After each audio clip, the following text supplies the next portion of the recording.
Boa tarde a todos e todas, mais uma vez, agora o pessoal que está acompanhando online.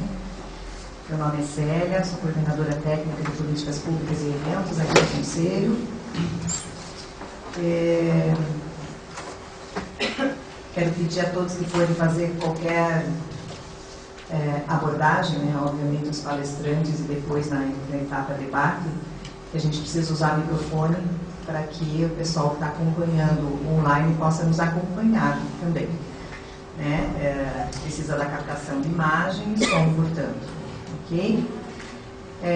Eu vou passar a palavra para a conselheira presidente deste conselho, a psicóloga Cleia Oliveira Cunha, que é colaboradora nossa há muitos anos, né? Foi coordenadora da nossa Comissão de Direitos Humanos por 10 anos, depois retornou como conselheira e encabeçando a chave Tempo de Diálogo, uma pessoa que atuou bastante na área de direitos da criança, da adolescência e também na implantação do SUAS no Estado e tem muita contribuição para a gente na área de direitos humanos e ela também coordena a nova Comissão de Direitos Humanos, que hoje é interdisciplinar, multiprofissional e interinstitucional. Então nós temos vários companheiros de lutas de direitos humanos aí de várias áreas de atuação, não só psicólogos, assistentes sociais, médicos, etc.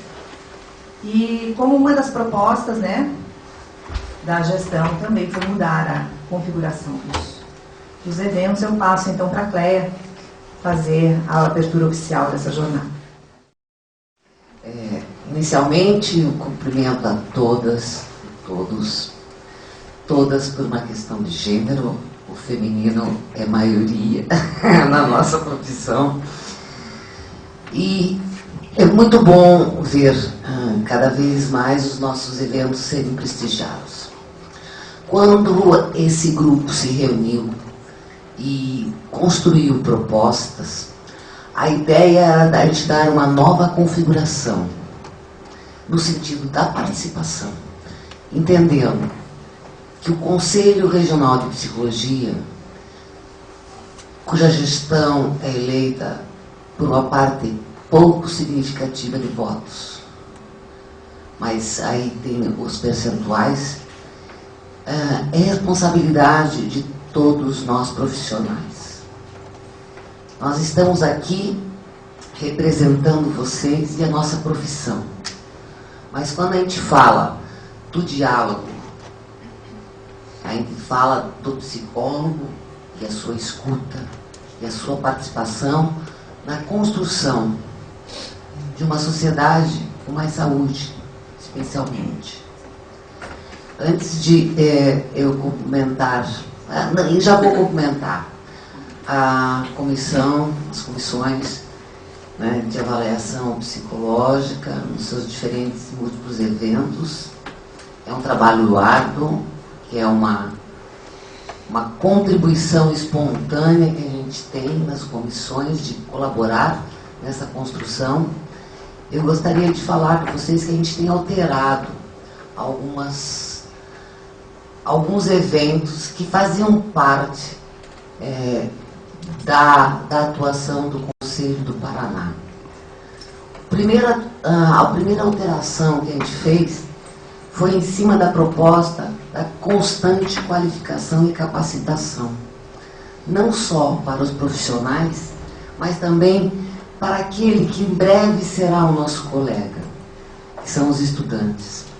E aí, fazendo uma análise criteriosa, cuja análise quantitativa e qualitativa vocês podem ter acesso através da Célia, a gente fez uma alteração das quartas-feiras e construiu seminários. E tem um deles que é muito interessante, que já está acontecendo, que é o Dialogando com Psicólogas e Psicólogos e Estudantes de Psicologia. Esses seminários são sistemáticos, não é necessário obedecer a ordem dos eventos para ter o certificado, você tem que participar de todos.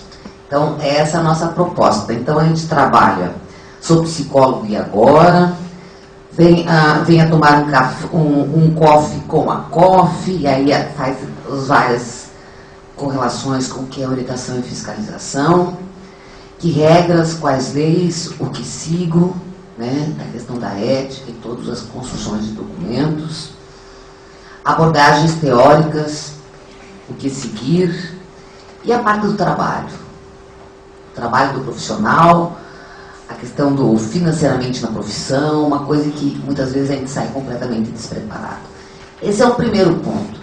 A gente também já passou por várias cidades, e eu não vou dizer subsedes, porque eu tenho tratado, embora a legislação seja escrita de um jeito, a gente tem trabalhado com as sedes de Cascavel, com a sede de Londrina e com a sede de Maringá. Na nossa legislação está escrito sub, a gente trabalha com sedes, porque todos somos responsáveis pela profissão e dentro do território em que estamos localizados. A gente passou com a primeira etapa, foi dialogando com toda a categoria. Agora, e depois dialogou em subtemas, tanto na área da assistência social, como também das medidas socioeducativas. Agora a gente começou uma nova etapa com as oficinas freirianas. Por que a gente começou trabalhando com o Freire? Não foi com Rogers, não foi com Freud, não foi com Lacan, enfim, né? Não foi com Moreno. E aí eu vou dizer um monte de clássicos, né? Não vou dizer todos. Porque o Freire, basicamente, se é que dá para dizer basicamente, ele é uma figura internacionalmente, mundialmente conhecido pelo ato de educar para a escuta e referendar o saber de cada um. E a gente entende que a nossa profissão, muito mais do que trabalhar com a saúde, deve trabalhar com a escuta, o respeito da origem da história de cada um. Trabalhar com psicologia tem as suas especificidades, as suas peculiaridades, as suas normativas, tem documentos, tem resoluções que o diga os profissionais aqui que fazem a orientação e a fiscalização da COF. Mas muito mais, nós temos um compromisso com a saúde e qualidade de vida de uma população. Uma profissão que historicamente foi criada sob a égide do higienismo, trabalhando basicamente paralelo ao poder branco, com o conceito de doença. O nosso foco era saúde, né? Então, e a qualidade e a competência da psicologia, do profissional da psicologia, nas suas múltiplas intervenções e atuações. Eu acho que esse evento significa, mais uma vez, um marco daquilo que a gente quer ver, depois de um ano de gestão, acontecer em 2015, 2006 e nos próximos anos, em que a gente possa estar com tranquilidade perguntando aos diferentes setores do Conselho o que é possível fazer, como é que eu devo fazer, ter tranquilidade e não receio quando a gente conversa com a COF, quando a gente conversa com a Comissão de Ética e com os diferentes setores que estão aqui, né? Com a contribuição de vocês, através da nossa anuidade, é o único recurso que a gente tem para gerir, né? É a sede de Curitiba, a sede de Londrina, Maringá, Cascavel e as demais representações. Porque a ideia é que a gente esteja representado da mesma forma que aqui em Curitiba e em todos os outros lugares. E que a gente possa ter cada vez mais profissionais fortes, articuladores e com uma escuta, que dê lugar, o devido lugar para o sujeito e que esse sujeito se sinta cidadão. Eu agradeço a vocês a presença e a participação. Obrigada.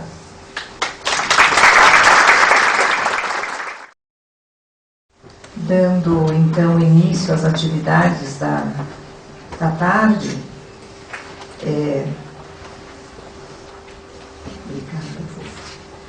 A primeira mesa é composta por membros da Comissão de Avaliação Psicológica, que vão apresentar a pesquisa, então, com os professores de avaliação.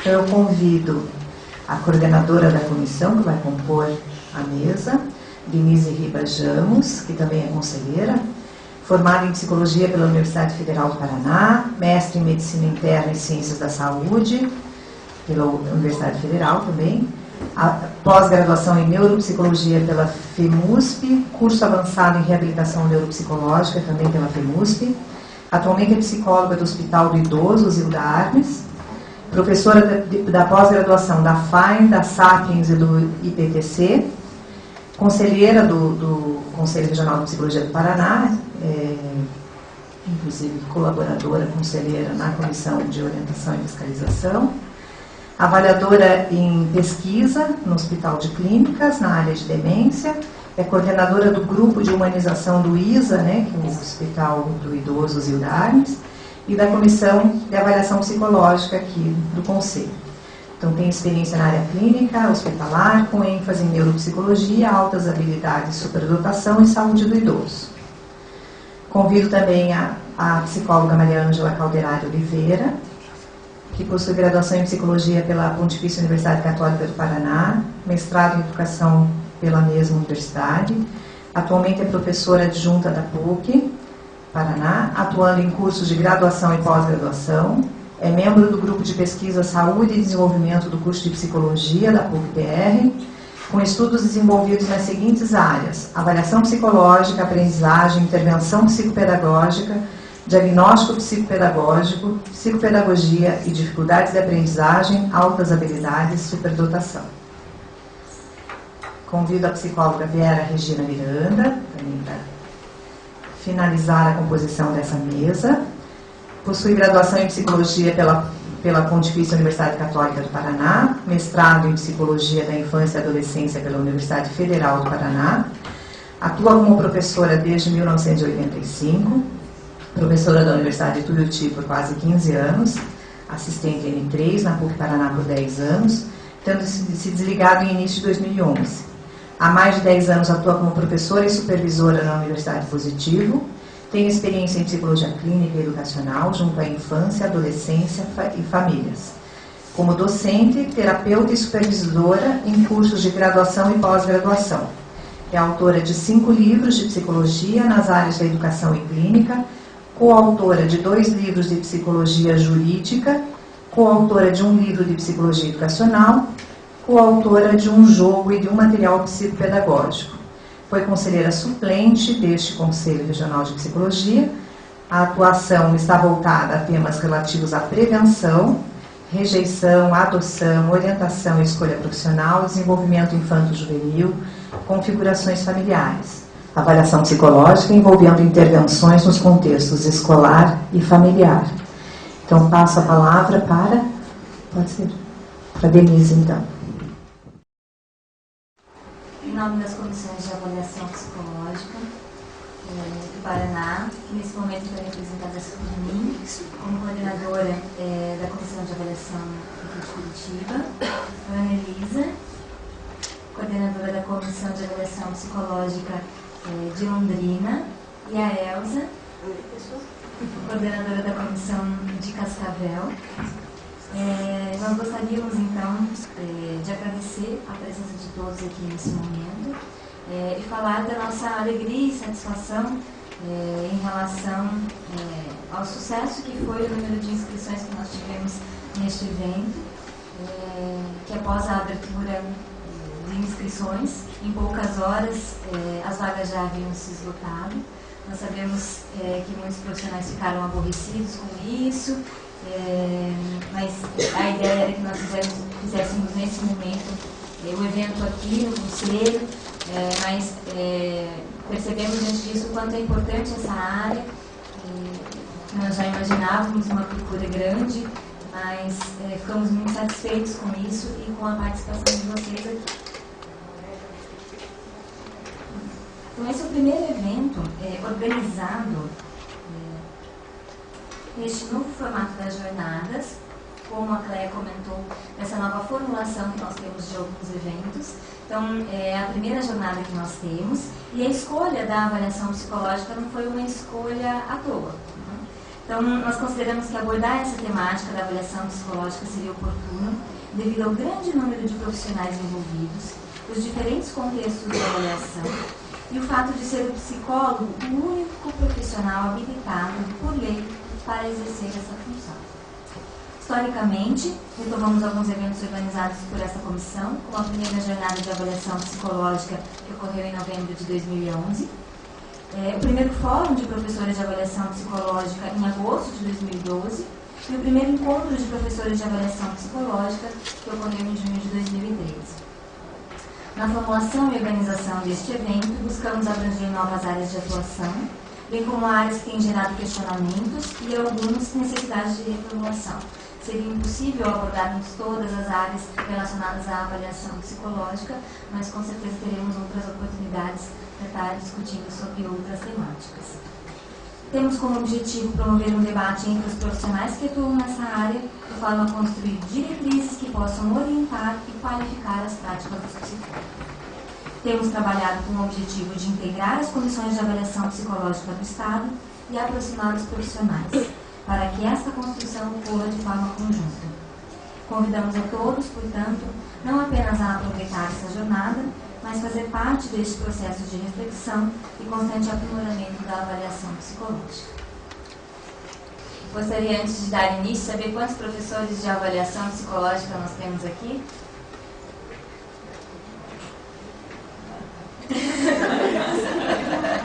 Muito bom. Nós vamos apresentar alguns resultados de uma pesquisa, um projeto piloto, na verdade, nesse momento que nós realizamos. Vamos falar um pouco mais detalhadamente sobre esses eventos que eu citei aqui para vocês. Então, fiquem à vontade também para participarem, colocarem as dúvidas de vocês e opiniões também nesse sentido. Então, para começar, boa tarde, é importante situar um pouquinho no tempo que houve um primeiro fórum de professores de avaliação psicológica, ele aconteceu em agosto de 2012 em Foz do Iguaçu.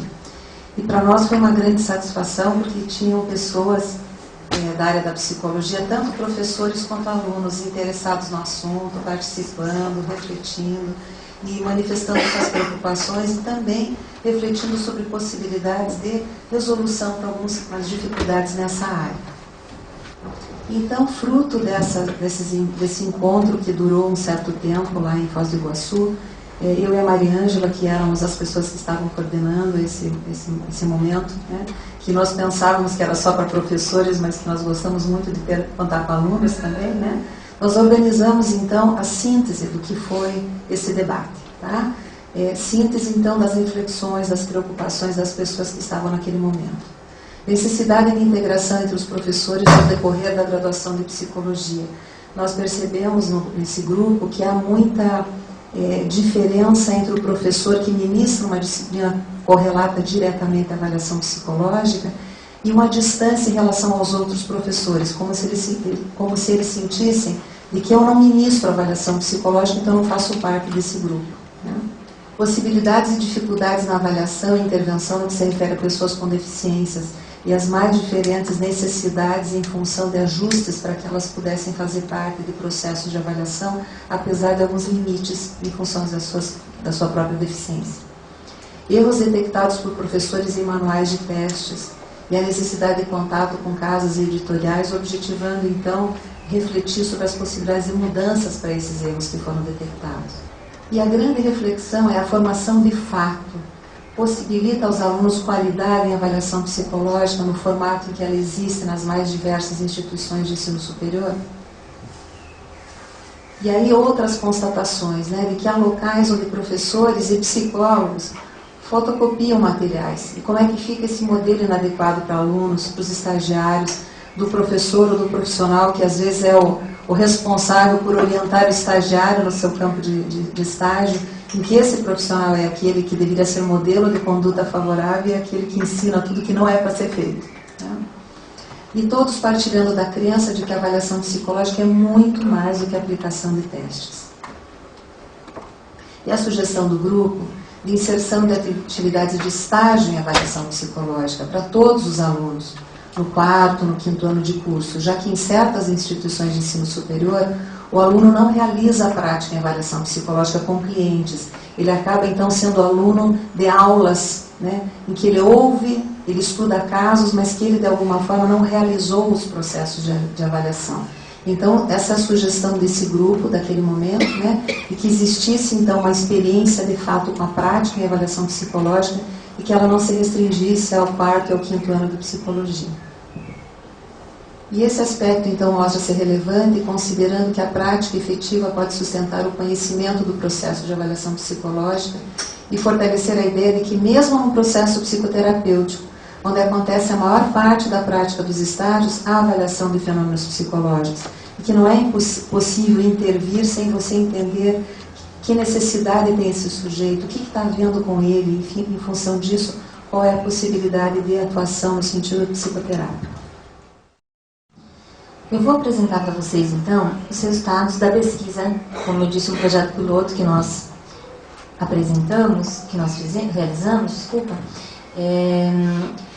mais recente agora, mas antes disso, vou falar um pouquinho desse histórico dessa pesquisa que nós realizamos. Então, no ano passado, nós já demos início a essa pesquisa, infelizmente, apesar do envio, nós até depois consideramos talvez como uma falha o processo em que nós enviamos os questionários para os professores, com o intuito de averiguar, então, os conhecimentos dos professores, as disciplinas ministradas, o entendimento da avaliação psicológica. E nós encaminhamos, na verdade, um pedido aos coordenadores, por e-mail, por um contato pessoal, para que entrassem em contato, então, com os seus professores de avaliação psicológica para responderem o nosso questionário. Infelizmente, nós tivemos apenas o retorno de 6 questionários, sendo que nós sabemos, né, do número de instituições que trabalham com avaliação psicológica e do grande número de professores. Nós fizemos o levantamento desses dados. Também no evento não contamos com a participação dos professores, estavam nós da comissão, o Nelson, que prestigiou o evento, mas não consideramos como algo perdido, pelo contrário, mas realmente iniciamos uma reflexão nesse sentido do que nós precisávamos fazer, então, para, primeiramente, coletar esses dados, mas também envolver mais os professores, identificando as falhas que poderiam ter acontecido nesse momento. Discutindo, então, novamente com a comissão, decidimos por um contato mais pessoal com os professores. Então, temos dentro da comissão vários professores de avaliação psicológica e, por meio destes professores, iniciamos esses contatos com as instituições, com os professores de avaliação. Tivemos, então, um retorno um pouquinho maior, 17, ainda muito aquém daquilo que nós esperamos, mas já podemos apresentar um pouco desses dados para vocês. E acho que esse número também, para a gente, é uma reflexão, né? Essa participação também entra na nossa análise dos dados. Vou falar um pouquinho, então, sobre a caracterização dos professores. Né? Nós achamos importante contextualizar isso até para que vocês entendam também o perfil, né? A experiência desses profissionais. Nós tivemos um número maior de mulheres, 65% de psicólogas e 35% do sexo masculino. As áreas de graduação desses professores foi bem variada. Nós temos aqui instituições particulares, instituições públicas e de diferentes estados. O ano de graduação, nós achamos importante de apresentar esse dado, mostrando exatamente o perfil. Temos profissionais mais experientes, que trabalham mais tempo na área de avaliação, profissionais mais novos, mas também vou falar depois na parte dos resultados, que uma visão muito parecida em relação à avaliação psicológica, pelo menos na teoria. Não sei se vocês conseguem visualizar, está muito ruim, né? Deixa eu só retomar aqui então, né? Melhorou? Os profissionais, então, né, formados a partir de 1973 até 2005. Em relação à titulação, o maior percentual que a gente teve foi de mestrado, 47%. Muitos profissionais, né, bastante qualificados, com especialização, mestrado, mestrandos, com mestrado e doutorado, ali 29%, ou então fazendo doutorado, né? 6%, que corresponde, na verdade, a uma pessoa, né? E pós-doutorando, uma pessoa também. Entre as disciplinas ministradas por esses professores envolvendo a avaliação psicológica, não estamos dizendo que essas são as únicas disciplinas que envolvem a avaliação psicológica, pelo contrário, mas em relação aos professores que nós aplicamos estes questionários, então foram essas as disciplinas que surgiram. Então, abordando o processo de avaliação psicológica, as estratégias de avaliação, supervisão de estágio profissionalizante, psicometria, a parte de entrevista, dos testes, psicodiagnóstico, entrando mais na área de neuropsicologia, avaliação neuropsicológica, técnicas projetivas, medidas de avaliação psicológica, entrevistas e observação, né, já citei também, e técnicas de exame e aconselhamento psicológico. Na aplicação destes questionários, nós pedimos que todos os professores dessem uma definição de avaliação psicológica. Nós não colocamos todos aqui, eu também não vou detalhar todas essas definições, mas gostaria apenas de ressaltar algumas coisas para vocês, que na teoria a gente percebe um conceito de certa forma muito parecido, entendendo realmente a avaliação psicológica como um processo, né? Que é, acho que talvez o aspecto mais importante de nós entendermos, de nós refletirmos sobre a avaliação psicológica. A gente percebe que na teoria muitas vezes isso fica mais claro, que a avaliação psicológica na verdade é um processo que envolve diversas etapas, que envolve diversos procedimentos, mas na prática nós ainda temos uma visão muito atrelada aos instrumentos. Instrumentos, eu digo no caso mais especificamente os testes, né? Então é a aplicação de um teste específico, isso seria avaliação psicológica. Então eu faço um laudo muitas vezes em cima de um único instrumento, né? Ou eu não me sinto muitas vezes confiado, com segurança para fazer uma análise clínica, uma análise crítica em relação àquele resultado que eu estou observando diante da aplicação de um teste. Então, friso essa questão do processo, friso também essa questão de ser um processo técnico, científico, que isso também apareceu, um processo de conhecer, com várias técnicas, com observação, entrevistas, testes. Então, a nível de definição, isso apareceu na maioria dos questionários, praticamente todos. Aqui nós temos, nessa etapa, nós então colocamos esses itens para que os professores assinalassem aquilo que, de conteúdo, eles estão trabalhando. Então, que a gente percebe que todos marcaram a parte de ética, tipos de avaliação psicológica enquanto processo e psicometria e temas correlatos. Boa parte também trabalhando com entrevista, observação, a dinâmica de grupo só, que poucos profissionais, professores se relataram trabalhar. A elaboração de documentos escritos também é a maioria, a avaliação psicológica em outros contextos e a prática também, que eu não falei, que também 100% dos professores assinalaram essa alternativa.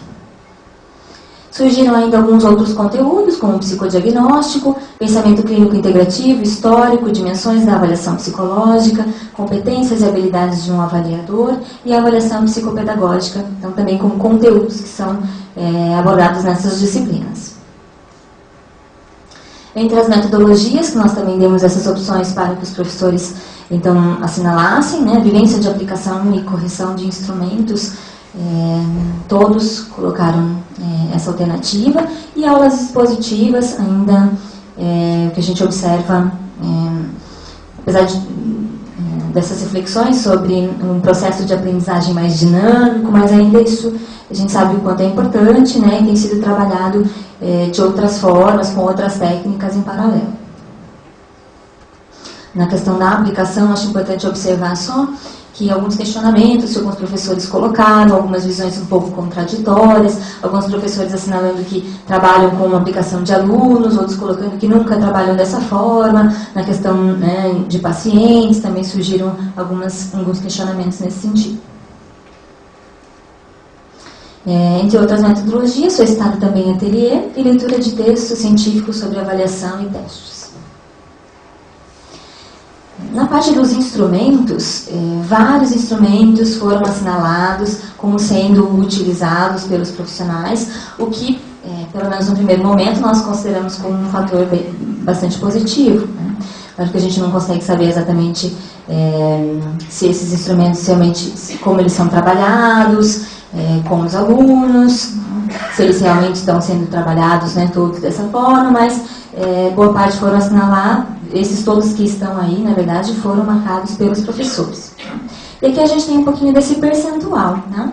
Eu não sei se vocês vão conseguir enxergar muito bem aí, mas aquela coluna que a gente tem lá à direita, mais alta, de 94%, não enxerga. É do VISC, tá?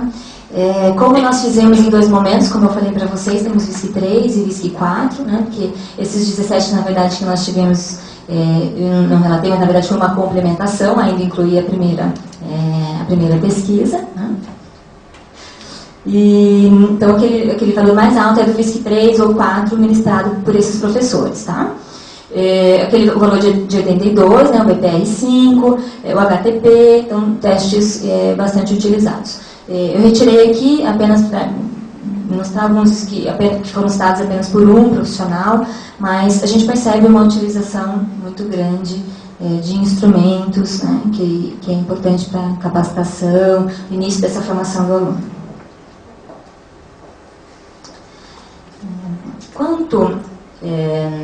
Nós fizemos um questionamento a respeito de se possuía clínica escola, né, se a faculdade teria clínica escola. Todos os professores disseram então ter clínica escola. E um questionamento que nós fizemos aqui, acho que é importante, assim, a população avaliada, nós observamos que todos, criança, adolescente, em todas as instituições isso faz parte, né, desse processo de aprendizado. Apenas a questão do adulto e o idoso, que ficar em algumas instituições, que pelo menos por esses professores, né, a gente não sabe exatamente, aqui nós perguntamos um pouco mais relacionado à questão do ensino como um todo, mas pelo menos pelo que esses professores nos relataram, a princípio não teria abordagem, né, nesse sentido. Então, mais criança e adolescente, 100% dos profissionais relataram que correlaciona muito com o VISC, que nós observamos, né, que a maior parte dos profissionais utilizam o VISC, né, faz sentido quando a gente pensa nessa população de criança e adolescente. Tá? Acho que é importante ressaltar nessa questão até do idoso que muitas instituições não tinham nem disciplinas relacionadas ao idoso. Agora que isso tem se ampliado mais, essas discussões, disciplinas específicas dentro dos cursos de graduação, mas a gente tem conhecimento que em alguns cursos essa temática não era abordada de uma forma mais específica. Então, talvez isso ilustre um pouco, né, justifique um pouco desse resultado também.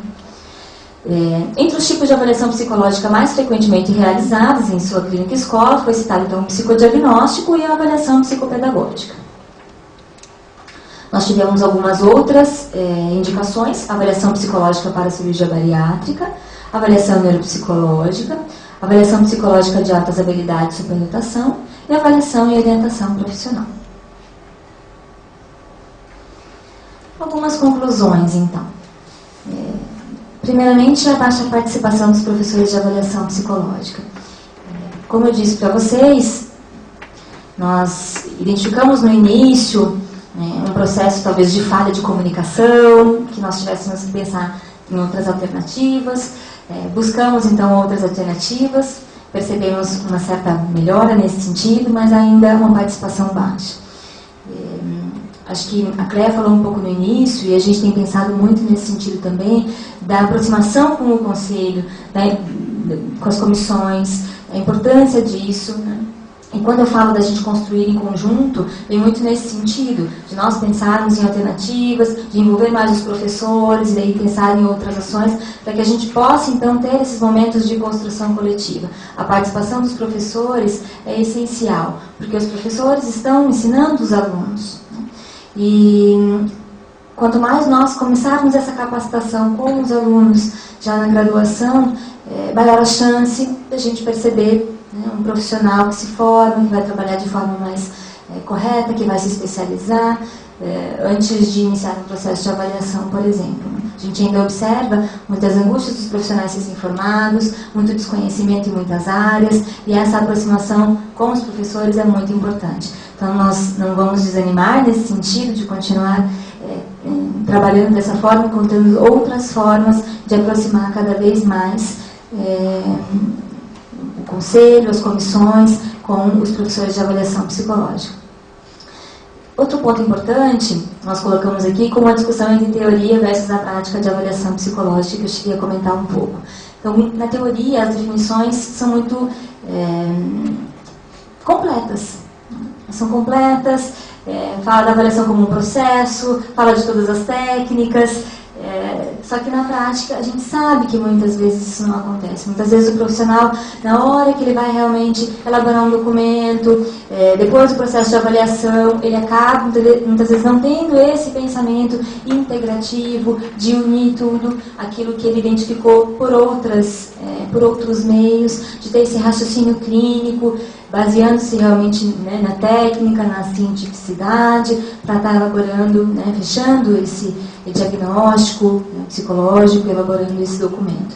Então, uma reflexão nesse sentido também, a gente trabalhar, a gente não consegue saber exatamente o quanto essa teoria está sendo colocada na prática, mas que esperamos que cada vez mais isso aconteça. Importante ressaltar também os diferentes contextos de avaliação psicológica. Muitas vezes os profissionais acham que não estão trabalhando com avaliação psicológica, quando na verdade estão. Isso surgiu um pouco, nós percebemos a ampliação das áreas, outras áreas que foram surgindo, muitas vezes pelos professores que estavam trabalhando com avaliação psicológica, mas percebemos também que muitos ainda acham que não estão fazendo avaliação psicológica, quando na verdade estão fazendo. Um outro aspecto que nós também pensamos de ampliar nessas discussões. Além da necessidade de maior integração entre os professores de avaliação psicológica, que eu já comentei um pouco com vocês, reforçamos também a integração com outros professores de outras disciplinas, exatamente para que esse entendimento da avaliação psicológica seja mais completo, seja mais amplo, e também com os profissionais, que não necessariamente são professores, que trabalham em clínica, mas para que possamos, então, construir essas mesmas diretrizes, estar alinhados em relação às nossas ações. Como eu disse, nós fizemos um projeto piloto, nosso intuito agora é ampliar realmente e fazer uma pesquisa, temos um tempo para trabalhar com isso, esperamos que até o final do ano passado realmente tenhamos um projeto científico para que a gente possa estar trabalhando e coletando esses dados a nível de todo o nosso estado, e não só com professores de avaliação psicológica, mas também com os profissionais que trabalham com avaliação psicológica, que não professores, né?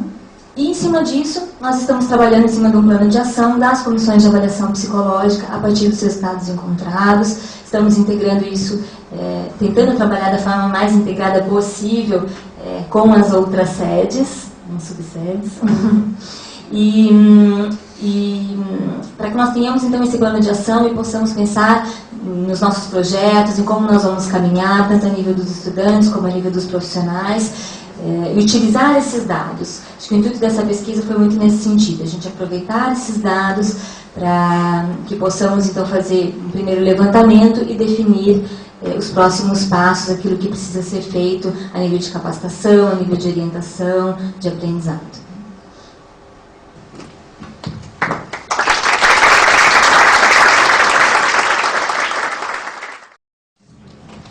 Oi, meu nome é Bianca, eu me formei agora, eu terminei no final do ano passado, comecei a atuar agora e eu queria comentar realmente a importância dos professores saberem sobre os testes. Na minha graduação, eu questionava minha professora, mas professora, não pode tirar xerox do teste?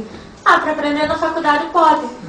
Então, assim, aí você sai dali pensando, então tá bom, então vou ensinar minha amiga e vou tirar o xerox. E realmente quando você sai, lê, estuda, é muita coisa que, por eu fazer parte de comissão de estudantes, eu tinha esse conhecimento do Rio Grande do Sul, de Santa Catarina, a gente trocava informações. Mas eu fui trabalhar há um mês atrás numa instituição de gestão de pessoas, e a psicóloga ela aplicava teste, gravava e deixava aberto a mesinha não era da sala dela, não era chave trancada. E são todas as informações que a gente vê. Ela está fazendo crime éticos pela falta de conhecimento, pela falta realmente dos professores passarem essas informações detalhadas para os alunos, serem éticos, não tirarem xerox, vai gastar um pouco, vai. Nessa faculdade também ela tem o preço para você realmente estar comprando o material correto, né? Esse é o comentário. A gente recebeu um ofício hoje do Conselho Federal de Psicologia diante desse tipo de tema, em cima também de uma demanda que a gente fez através da Comissão de Orientação e Fiscalização, que houve um período em que o próprio Conselho liberou fotocópias para fins de aprendizagem, pela questão de custo e tudo mais. E isso foi posto que não é mesmo mais possível nem para aprendizagem. Então, haverá alguma sugestão para as editoras de que façam alguma produção diferenciada para fins de aprendizagem, com custo menor, com outro tipo, enfim, algo a se pensar, né? O custo tanto para quem é estudante da graduação, como quem está fazendo pós ou pesquisa e precisa do material, que as editoras mesmo, que algumas editoras inclusive financiam pesquisas na área, né? Então oferecem, né, todo o material de subsídio. Você vai fazer uma pesquisa com o instrumento X, né? Então, mas é algo para se negociar e que vai se discutir com o Conselho Federal, porque isso é uma deliberação que envolve uma questão nacional, mas a orientação é que não pode usar fotocópias. Xerox é marca. Né? Acho que é bem importante mesmo esse comentário, só complementando, nas pesquisas, nesses encontros com os professores, muitas vezes eles também trazem essas angústias. De não encontrar muitas vezes alternativas, de não ter formas de viabilizar, de não saber exatamente como conduzir. Então isso surgiu nesses encontros com os professores. Acho que realmente é muito complexo, é uma situação bem difícil e é extremamente importante que essa conduta comece a nível de graduação, com certeza. Boa tarde a todos. Eu tenho muita responsabilidade nesse momento de trabalhar com um tema que é tão importante dentro da avaliação psicológica, que é o processo de avaliação psicológica. E, ao mesmo tempo, eu me sinto numa função que vejo que é fruto de todo esse tempo de estudo, de prática, né, de experiência com a avaliação psicológica.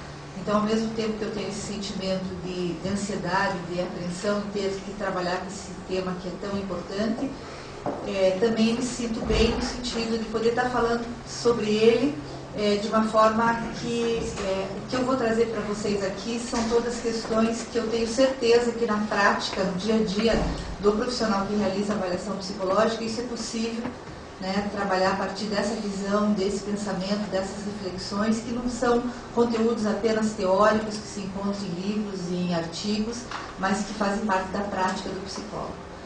E peço licença aqui para alguns de vocês que já foram meus alunos na graduação, na pós, que talvez algumas coisas vocês já devem ter escutado, né, do que eu vou falar aqui. Então, por isso que peço licença para que a gente possa socializar além da PUC e da Sapiens. Né? Então, assim, acho que dá para passar.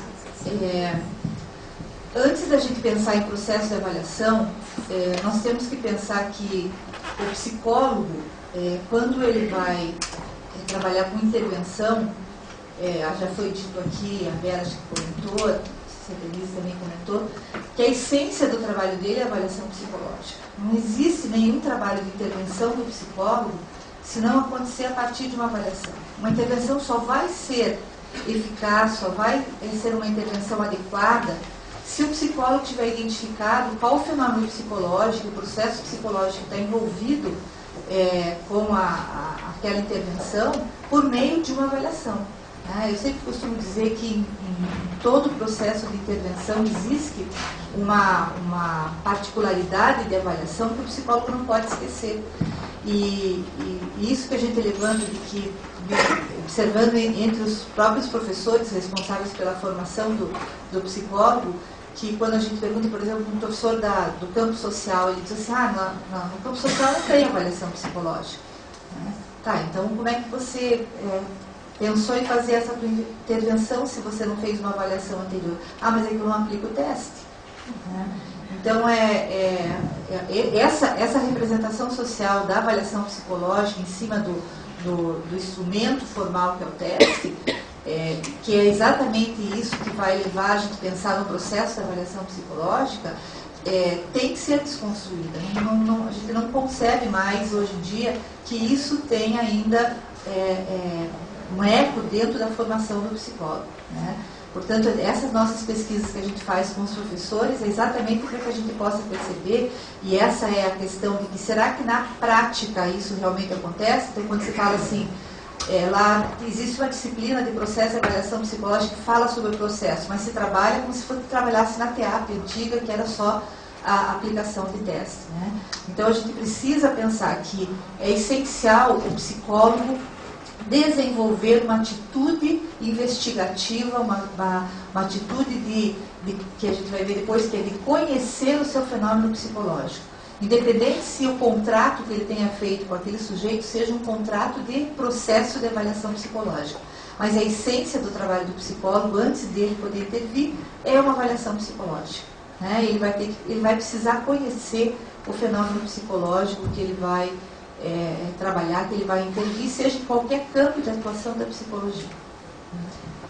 Eu trouxe esse conceito, embora o slide esteja com muita informação, mas eu acho que é fundamental, não sei se vocês conhecem, esse conceito de avaliação psicológica, ele é do Manual de Documentos Resultantes da Avaliação Psicológica do Conselho Federal de Psicologia, porque se a gente for entender, em termos históricos, a avaliação psicológica, a gente percebe o quanto desse conceito, o status da avaliação psicológica, ela passa exatamente dessa questão do examinar, né, para o avaliar. Que esse é um marco importante dentro de, embora a gente tenha muitos questionamentos com todo o processo que foi a partir do ano 2000, que aconteceu com a avaliação psicológica, se nós pensarmos historicamente, foi fundamental que existisse aquele momento em que, dentro das universidades, a gente ficou 6 meses sem poder trabalhar nenhum instrumento, porque nenhum mais podia ser utilizado, a gente não sabia nem que conteúdo trabalhar, né? Era uma insegurança total, porque tudo iria mudar, mas que foi fundamental, embora a gente tenha questionamentos, né? E esses questionamentos estão, durante todos esses 14 anos, eles estão sendo discutidos, mas foi muito importante que a gente tenha tido aquele momento de parar, de pensar sobre a avaliação psicológica, resultando em 2011, no ano da avaliação psicológica, e esse conceito em que traz a avaliação psicológica como um processo, entendido como processo técnico-científico, né, tem uma característica que está relacionado a essa questão do processo de conhecer dentro da própria avaliação psicológica, né? Porque o psicólogo é um cientista no momento que ele está realizando a avaliação psicológica. Então, coleta de dados, estudos e interpretação de informações a respeito dos fenômenos psicológicos. Esse termo, fenômenos psicológicos, é um termo assim que às vezes o próprio psicólogo se assusta com ele, né? Mas se ele não conhece o fenômeno psicológico, o que ele está fazendo na psicologia? Porque o fenômeno psicológico é o nosso métier, é com isso que a gente lida, né? Então, como não pensar nesses fenômenos psicológicos? Mas é um termo que não é um termo é um termo recente dentro do que a gente entende na psicologia, né? Se a gente vai buscar a teoria para fundamentar fenômenos psicológicos, pouquíssimas coisas a gente encontra sobre o fenômeno psicológico. Mas assim, já nesse conceito, eles trazem lá a respeito dos fenômenos psicológicos, resultantes da relação do indivíduo com a sociedade. Então, a gente está vendo todo um caráter interacionista dentro dessa concepção, né? E que, se a gente for buscar em termos de histórico da avaliação psicológica, a gente tem essa mudança da questão desse olhar positivista, desse olhar reducionista para um olhar interacionista, e isso é fundamental. Utilizando-se, para tanto, de estratégias psicológicas. Esse termo estratégias psicológicas é outra questão importante de a gente pensar, né? Porque quando a gente fala em estratégia psicológica, a gente amplia a possibilidade do psicólogo utilizar instrumentos, técnicas e métodos psicológicos. E nessa dimensão, nós estamos falando de entrevista, estamos falando de observação, estamos falando de dinâmica de grupo, de testes psicológicos, de instrumentos qualitativos que têm uma leitura mais informais, que têm uma leitura qualitativa, né, de análise de documentos. Então, a gente amplia essa possibilidade do psicólogo utilizar estratégias e não teste psicológico. E a gente coloca Eu acho que isso é fundamental. A gente coloca o teste psicológico no devido lugar que ele tem, de importância que ele tem. E exatamente toda essa estruturação que houve em relação à avaliação psicológica está ligada a essa questão da gente não... O teste psicológico ele estava banalizado, né? Eu lembro de um momento lá no final dos anos 90 que uma capa da Isto É, em que se falava sobre a avaliação psicológica como se os testes fossem instrumentos que ninguém mais acreditava. Então, eu precisava realmente aqui no Brasil de um movimento que trouxesse essa importância para o teste psicológico e para o trabalho do psicólogo, né, que é o profissional designado para usar o teste psicológico e para realizar a avaliação psicológica. Então, assim, no momento em que a gente faz essa ressignificação da avaliação psicológica, a gente coloca o teste psicológico, dá a importância que ele tem, porque ele não tinha essa importância pelo fato de ele ser usado de uma forma tão banalizada, né? Então, o termo estratégias psicológicas amplia essa possibilidade e coloca essas outras metodologias, esses outros instrumentos, também como estratégias psicológicas, né? Ele tem que entender que uma entrevista na avaliação psicológica não é qualquer entrevista, é uma entrevista psicológica, é isso que a gente tem que considerar. Os resultados das avaliações devem considerar e analisar os condicionantes históricos e sociais, né? Então, assim, embora a gente esteja com o foco numa situação ahistórica, a gente poderia dizer que é do aqui e agora, não tem como nós não considerarmos todos esses condicionantes históricos e sociais, principalmente porque a intervenção que vem a partir de uma avaliação psicológica, ela também deve estar relacionada a esses condicionantes. Então, novamente, a gente sai daquela visão reducionista, mecanicista, que trabalha com causa e efeito, para que a gente possa ampliar e ter um olhar muito mais sistêmico, um olhar de processo, né, em que nós possamos incluir esses condicionantes históricos e sociais na construção desse fenômeno psicológico que se configura naquele momento a partir de determinados comportamentos, a partir de determinadas atitudes que o sujeito tem. E acho que é importante a gente pensar assim, quando fala em avaliação psicológica, embora que nesse conceito eles usem a palavra indivíduo, quando você amplia, nós estamos falando de criança, adolescente, adulto, idoso, grupo e instituição, né? Porque essa visão de processo de avaliação psicológica a gente aplica para todos esses sujeitos. Sociais, seus efeitos no psiquismo, com a finalidade de servirem como instrumentos para atuar não somente sobre o indivíduo, mas a modificação desses condicionantes que operam desde a formulação da demanda até a conclusão do processo de avaliação psicológica. Então, você não isola o sujeito desses condicionantes históricos e sociais. Então, vejam que esse conceito realmente ele traz uma visão mais contemporânea em relação à avaliação psicológica, que, infelizmente, ele ficou um conceito lá na resolução 007/2003, e que muitos psicólogos não têm acesso porque não tiveram acesso a essa resolução, né? Mas é um conceito importante que a gente precisa conhecer para entender a avaliação psicológica como processo e dentro dessa proposta que existe hoje em avaliação psicológica. Eu queria só falar, a gente vai fazer o seguinte, eu vou trabalhar essa parte do processo, daí logo em seguida a Vera trabalha a parte de algumas estratégias e depois a gente abre para discussão, só para já fechar. Bom, em relação então a essa concepção de avaliação psicológica, a gente pode pensar assim, por muito tempo a avaliação psicológica ela teve um conceito muito geral em termos de que qualquer tipo de avaliação psicológica era considerado psicodiagnóstico. Então a gente encontra nas referências mais antigas muito essa denominação de avaliação psicológica e psicodiagnóstico como sendo a mesma coisa. É interessante que a gente possa entender que o diagnóstico ele está dentro de um processo de avaliação. Nós vamos precisar chegar ao diagnóstico, seja ele, porque às vezes a gente pensa também que a palavra diagnóstico ela está relacionada às questões patológicas, né? Às faltas, às dificuldades. Mas você poder chegar ao diagnóstico é você chegar a um conhecimento suficiente daquele fenômeno psicológico para que você possa tomar uma decisão em relação àquela situação que foi a solicitação inicial do processo de avaliação. Então, aqui a gente já está falando de uma outra dimensão do que é a avaliação psicológica, que é o processo de avaliação. Então, quando a gente fala lá que a avaliação psicológica é a essência do trabalho do psicólogo, e qualquer psicólogo tem que fazer avaliação psicológica, nós não estamos falando de um processo de começo, meio e fim.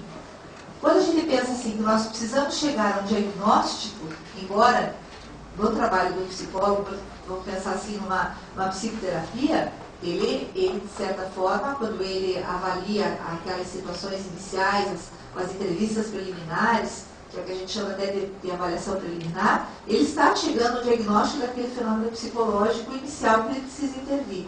Mas esse processo de começo, meio e fim, existe uma solicitação inicial que vem configurada por meio de uma queixa, de um motivo para avaliação, e que o psicólogo precisa transformar isso numa demanda, por isso ele tem que ter esse olhar ampliado em relação a essa solicitação, para que ele possa chegar nesse diagnóstico no momento que ele toma essa decisão, porque o diagnóstico é tomada de decisão, então a responsabilidade da avaliação psicológica está relacionada a isso, a possibilidade dele tomar essa decisão, né?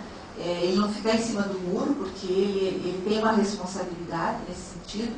E se a gente vai buscar um conceito de diagnóstico, até pela própria origem da palavra diagnóstico, a gente encontra que diagnóstico origina-se do grego, diagnósticos, e significa discernimento, faculdade de conhecer. Né? Então, se a gente está falando que é um processo científico, se nós pensarmos que existe um processo de conhecer, todo processo científico existe um processo de conhecer, a própria palavra diagnóstico está relacionada a essa questão de ser uma faculdade de conhecer. Né? Então, eu tenho que buscar o conhecimento. Na verdade, quando eu inicio o processo de avaliação, eu tenho que ter uma atitude de desconhecedor. Né? Eu não conheço, embora eu possa ter experiência dentro de uma determinada área, mas aquele fenômeno psicológico que está se apresentando ali na minha frente, naquele momento, solicitando um diagnóstico, eu não conheço. Né? Isso vai me motivar para que eu busque o conhecimento em relação a ele. Então, o diagnóstico, a avaliação psicológica, o processo de avaliação psicológica, inserido nesse processo, existe um processo de conhecer. Eu sempre uso essa definição do Visca, que é um psicopedagogo argentino, para identificar o que significa a palavra processo. Né? Porque a gente fala, processo, o que é um processo? Né? E eu encontrei nessa definição aquilo que eu entendo dentro isso que eu falei, da prática e por escutar muitos profissionais falar da avaliação psicológica, o que tem esse significado de processo. E o Visca diz o seguinte, que processo é o transcurso do que vai sucedendo e é uma característica de toda coisa de estar a cada instante de uma forma distinta da anterior. Então, assim, eu tenho que entender que existe uma dinâmica desse fenômeno psicológico e é exatamente essa dinâmica que eu preciso conhecer. Né? Se eu vou partir do princípio que o motivo da avaliação psicológica me direciona para que eu simplesmente só potencialize esse motivo da avaliação, eu não preciso conhecer. Né? A gente sabe que, por exemplo, uma solicitação de avaliação psicopedagógica é muito comum. Ele não escreve, ele não lê, ele é agitado, ele é isso, ele é aquilo, ele é disléxico. Então, assim, por que veio fazer a avaliação se já, na própria queixa já tem o diagnóstico? Né? Então, eu preciso ter esse entendimento do que seria esse processo que eu vou percorrer junto com esse sujeito e com essa constelação familiar, constelação do grupo da escola, do grupo social, e que ali eu vou observar a dinâmica desse fenômeno psicológico, que só a partir do momento que eu consigo dar espaço para que ele se movimente, é que eu vou realmente conhecer como funciona e como se configura esse fenômeno psicológico.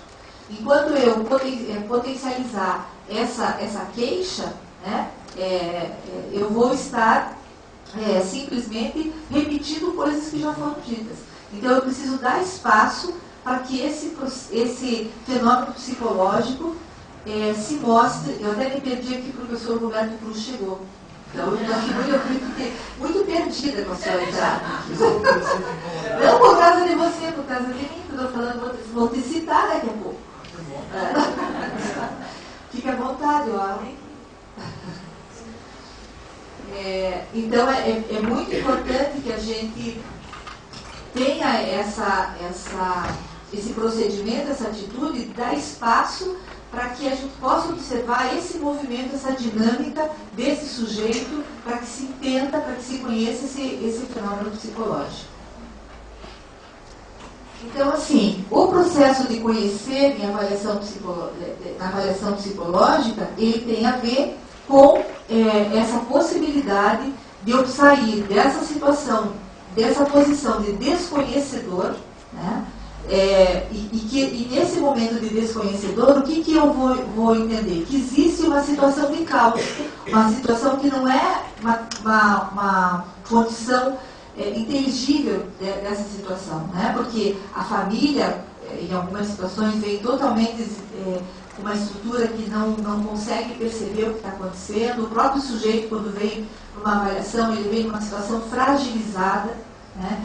Então, o psicólogo ele precisa, ao mesmo tempo, acolher essa fragilidade, mas não se colocar numa posição de um poder que vai sozinho dar conta daquela fragilidade, né? Não é o psicólogo que dá conta da fragilidade. O psicólogo precisa, nesse momento em que ele vai estar diante da possibilidade de ele conhecer uma situação que ele não conhece, né?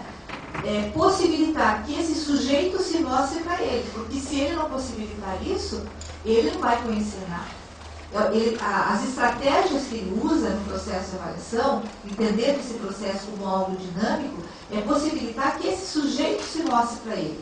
Se ele não usa a entrevista, os testes, a observação, a análise de documentos, seja lá qual estratégia ele for utilizar, como uma via de possibilidade desse sujeito se mostrar para ele, ele não vai conhecer nada. Eu sempre brinco com os alunos assim, que nós não temos cartas de tarô, pedras de búzio, folhas de coca, borra de café, que a gente olha ali e a partir daquilo você adivinha, né? Você vai, como é que às vezes se usa, descobrir o que o sujeito tem. Ninguém descobre nada. Você só vai conhecer, então a gente está falando de um processo que é científico, né? E que eu uso de processos e processos cognitivos que eu tenho desenvolvido e ativo esses processos cognitivos para que eu possa conhecer esse sujeito, mas eu tenho que permitir que ele se mostre.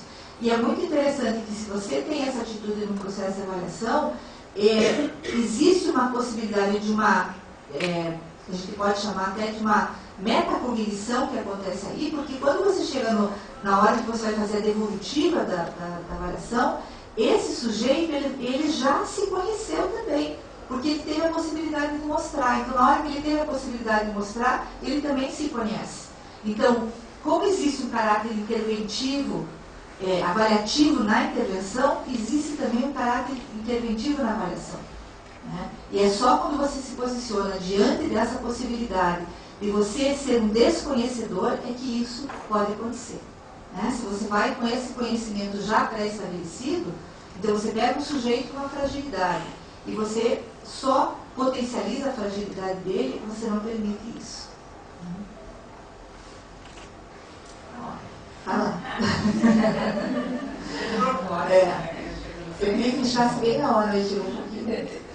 Então, um método ou uma técnica que não esteja suportada por uma necessidade de conhecer aquilo que se pretende investigar ou transformar, gera uma prática cega que se esteriliza, né? Então, é nesse sentido mesmo. Eu tenho que ter essas estratégias que eu vou utilizar, elas têm que ter um suporte de uma instrução, né? Eu tenho que estar instruído para que eu possa realmente utilizá-la.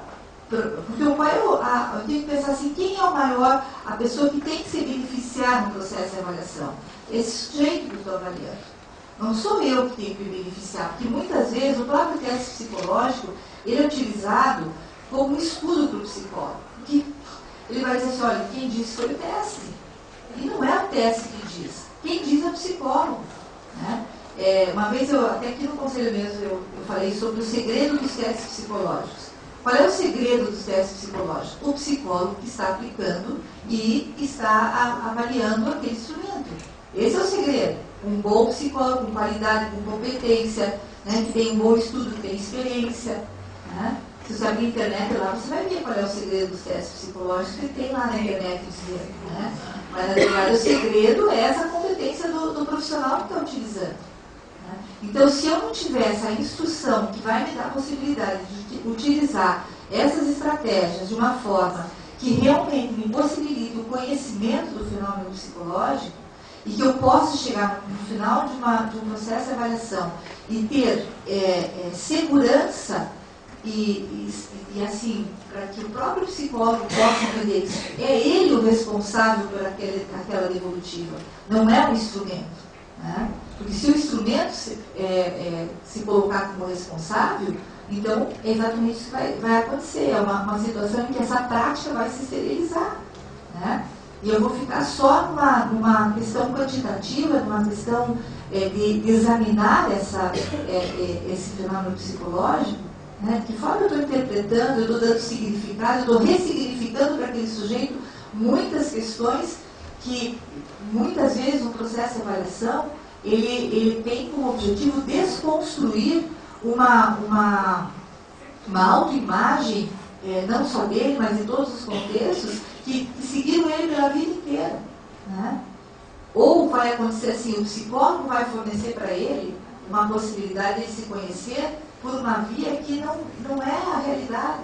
E aí, enquanto esse sujeito vai se beneficiar do processo de avaliação? Né? Então, é muita responsabilidade no momento em que você vai escolher as estratégias, você vai se posicionar, você vai estudar, você vai pensar em relação a tudo isso.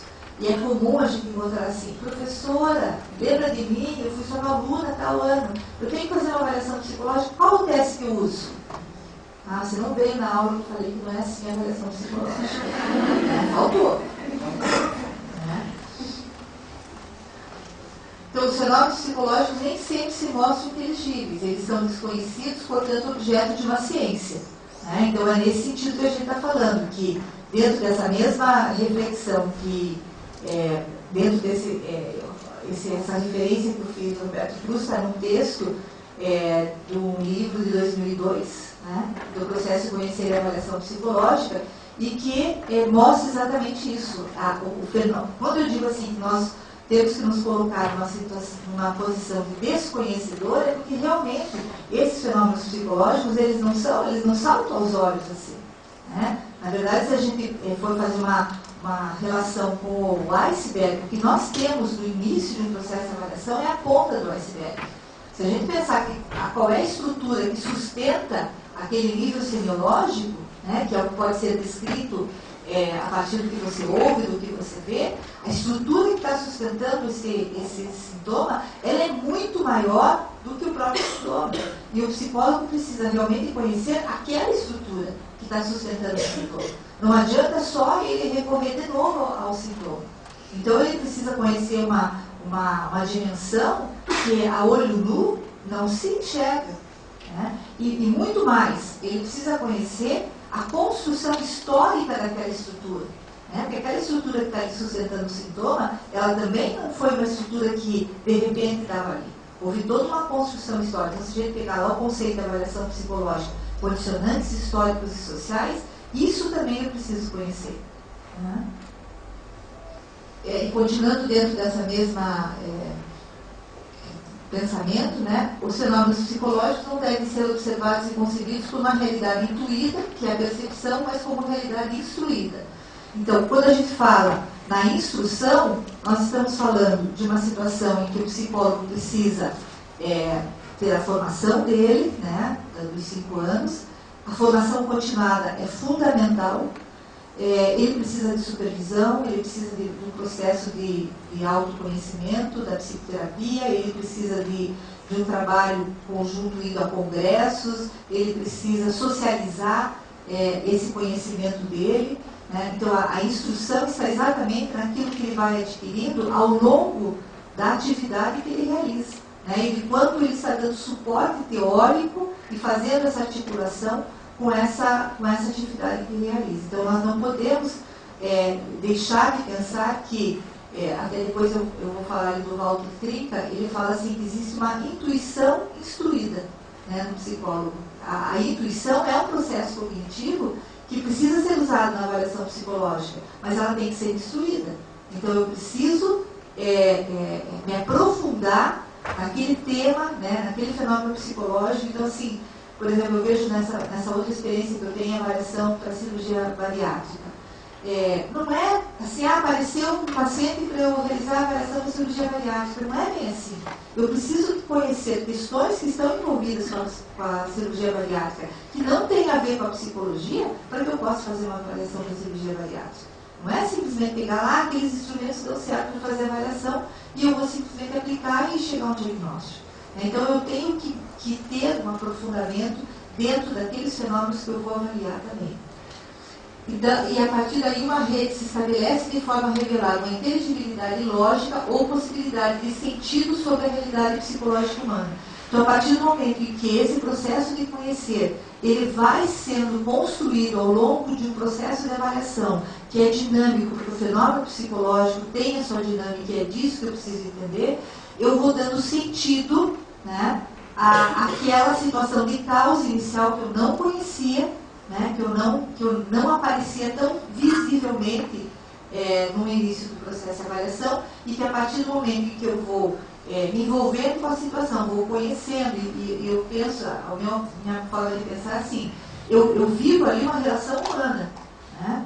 Eu não posso deixar de lado que, na hora que eu estou diante do meu sujeito de avaliação, eu não visto um jaleco de psicólogo e deixo um lado meu como pessoa fora, o meu lado como pessoa está ali junto. E isso eu preciso instrumentalizar também, né?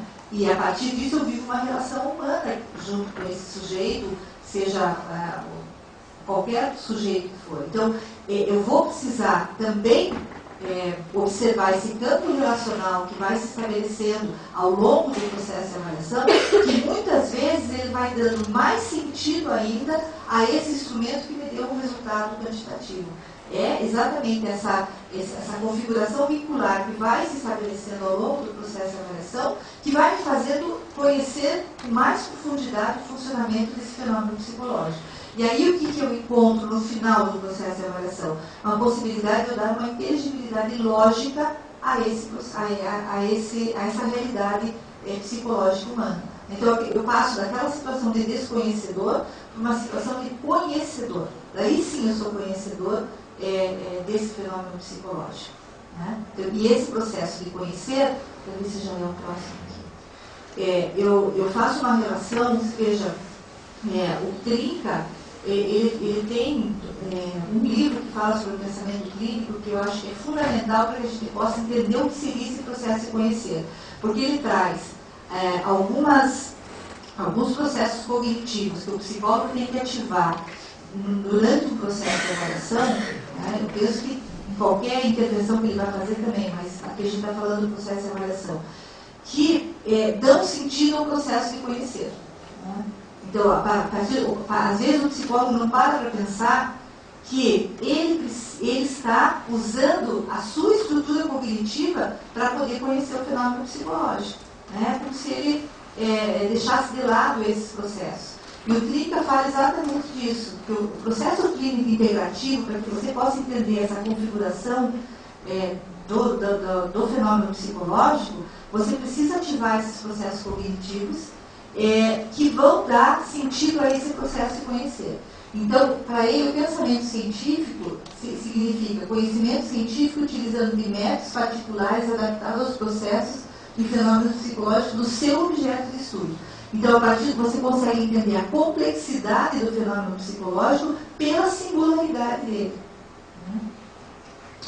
O psicólogo ativa seus processos mentais cognitivos, sentir, perceber, intuir, deduzir, relacionar, etc. Então, ele coloca uma lista nesse livro do pensamento clínico. Em cada capítulo, ele discute um processo cognitivo que o psicólogo utiliza. Ele coloca, inclusive, essa capacidade do psicólogo fazer articulação teórica e prática. Ele coloca a questão da intuição, né? que o psicólogo precisa fazer leitura das imagens intuitivas, né? E essa intuição é uma intuição instruída, é isso que tem que ficar bem claro, né? Não é mais uma intuição de senso comum, uma intuição instruída dentro da psicologia. E para ele, o processo de conhecer, na verdade, ele não fala em processo de conhecer especificamente, mas dá para entender que para ele o processo de conhecer é utilizar diferentes caminhos ou vias que o pensamento percorre em suas tentativas de diminuir, e eu gosto muito disso, a distância que existe entre a ignorância e o conhecimento. Né?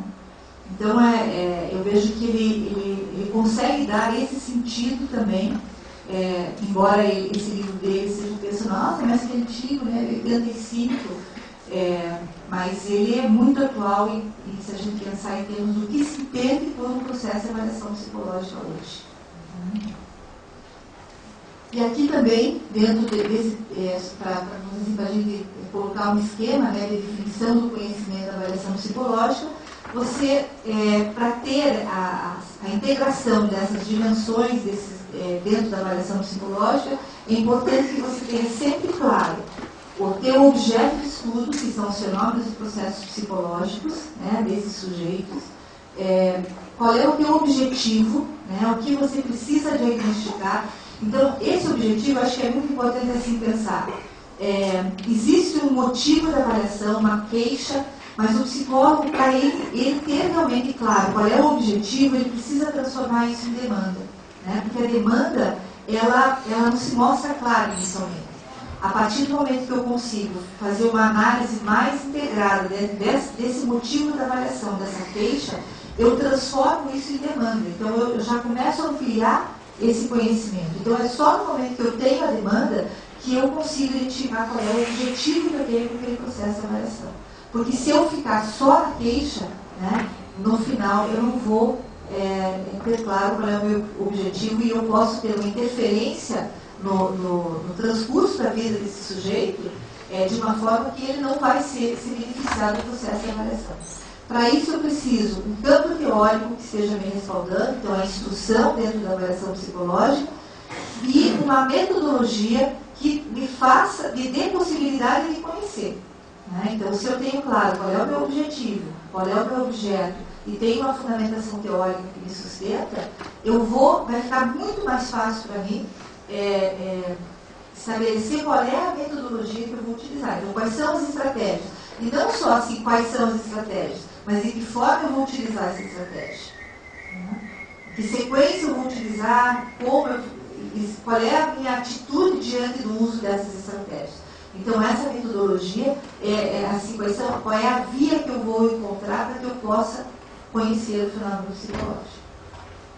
E aqui eu coloquei, não sei se eu estou dentro do...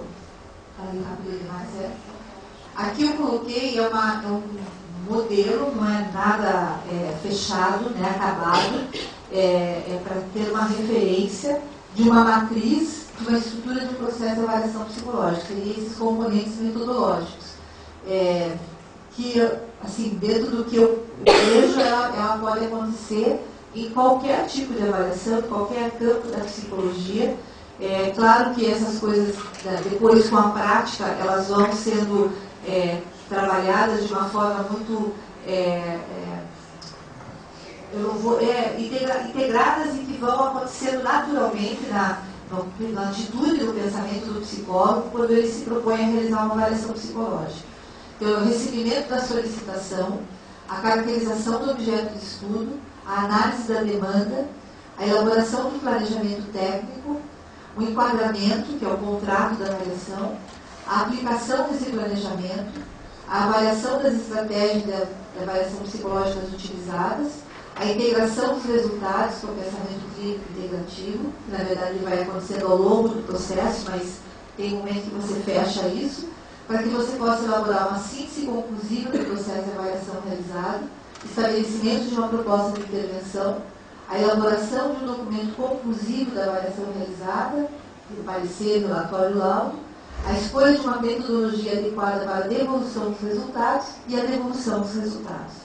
Então, como eu falei, é uma matriz, um modelo que só para estruturar o pensamento do psicólogo em termos de um processo. né? E que ela pode ser utilizada da forma, dentro do contexto que ele for utilizar, ele pode adequar essas etapas do processo de avaliação. Acho que era isso, falei um pouco rápido demais, mas era isso que eu queria falar.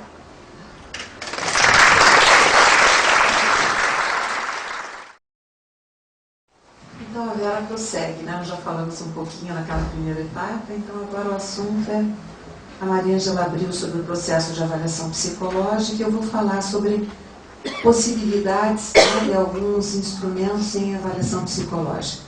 Assuntos esses que demandariam a entrevista 1 ano, a observação mais 1 ano, os outros instrumentos mais 1 ano, mas nós temos 1 hora para falar então.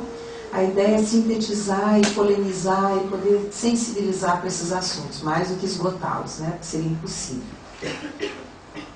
Então, num primeiro momento, a entrevista, a avaliação psicológica é considerada, então, a espinha dorsal, né, da atividade do psicólogo, um passaporte para a intervenção posterior.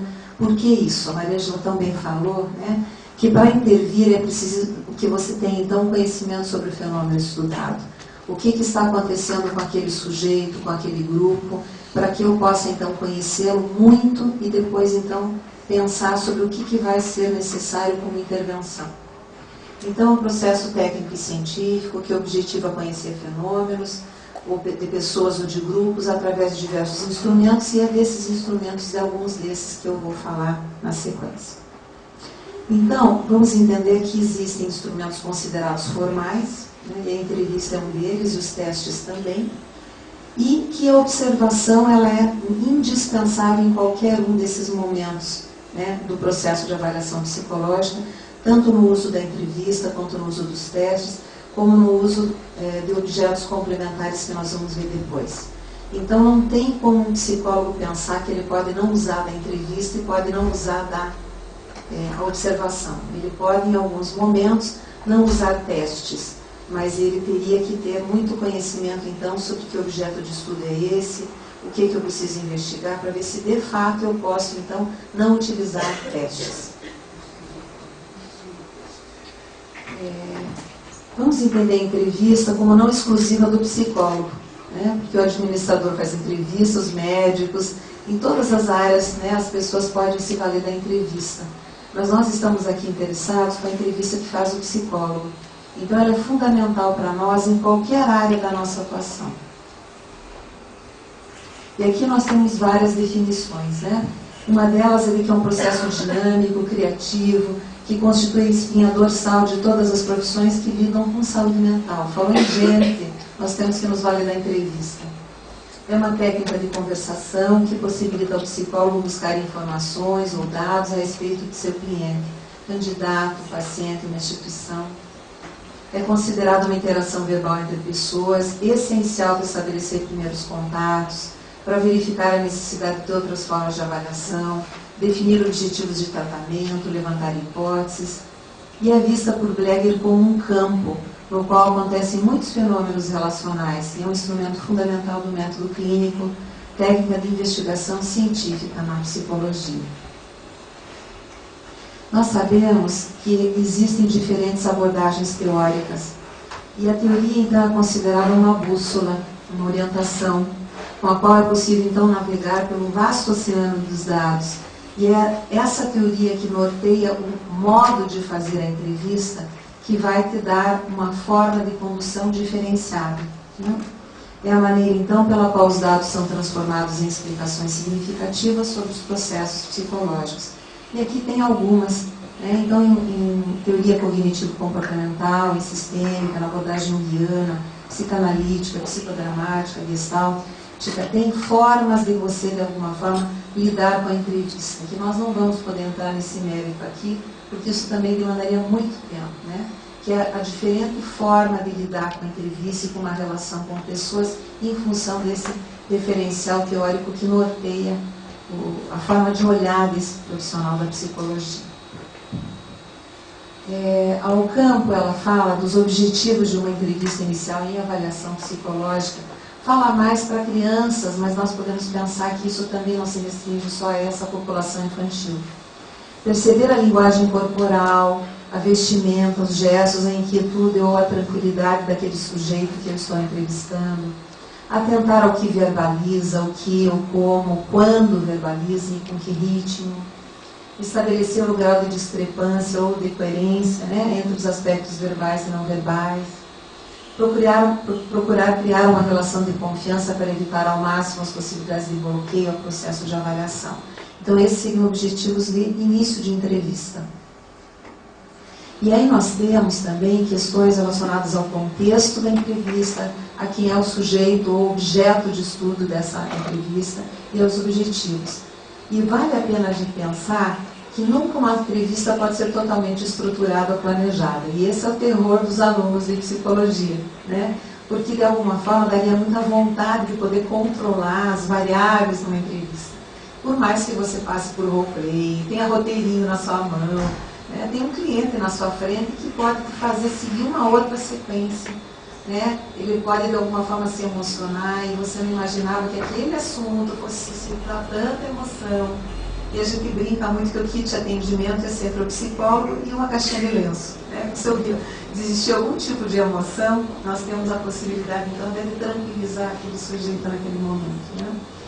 Então existem entrevistas de um caráter mais preliminar, e que muitas vezes nessas entrevistas de caráter preliminar, a Maria Ângela até falou sobre isso, nós também temos que usar do enquadramento, que é aquela possibilidade de você esclarecer para o sujeito as regras que norteiam o nosso processo, as regras que vão nortear então esse processo de avaliação psicológica, quem virá, quando virá, os horários, etc.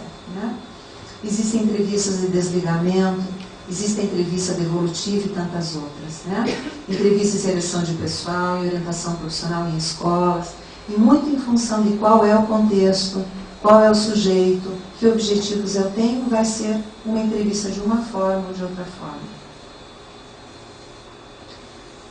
Eu gosto muito dessa parte, né, trazida por Gombrich e Silvares, que é uma abordagem comportamental, em que ela apresenta então os objetivos de uma entrevista clínica inicial. E ela coloca assim, um dos objetivos é o aspecto interacional. E aqui vem que, independente da questão teórica, sempre uma entrevista vai ter um caráter interacional. E é onde o profissional que está conduzindo a entrevista precisa se esforçar para conseguir estabelecer uma relação de confiança mútua, que possibilita a esse sujeito se sentir confortável para se abrir naquilo que é preciso naquele momento, né? Relatar sua história, seu sofrimento, as necessidades, né?